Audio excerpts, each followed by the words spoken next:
life, every day, late at night, not okay. All I want, and I pray, all I need are some better days. Fuck me, I'm looking in the mirror, so foggy, but I've never seen clearer. I don't really think anyone can save me, and honestly I'm not really sure I want saving. I like to be my own worst enemy. There's no risk if you don't try at anything, so I'ma just keep buying everything. See you in the next life, have to be a better me. I don't think that my head's on straight, gotta flip it and grip it and go and get an x-ray. What's wrong with me? I just feel weight pushing on my chest and it squeezes till I suffocate. Better change my mindset, meditate. It's pretty cool that I'm alive and have better days. I could walk, see, hear, I should celebrate. Think I could change my mind, maybe elevate. Living life, every day, late at night, not okay.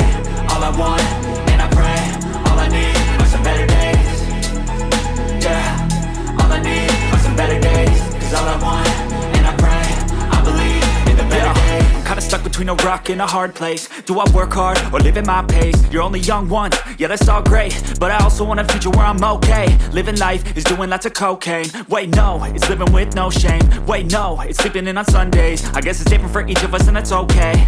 Well I just wanna be happy, how to get there? Glad that you asked me. I think it's different for everyone. Some of us need work, others need fun. Some of us need purpose to overcome. But try to do what you love when it's said and done. Cause there's so many differences in each of us. Trust your gut, it can show you what you want. Living life, every day, late at night, not okay. All I want,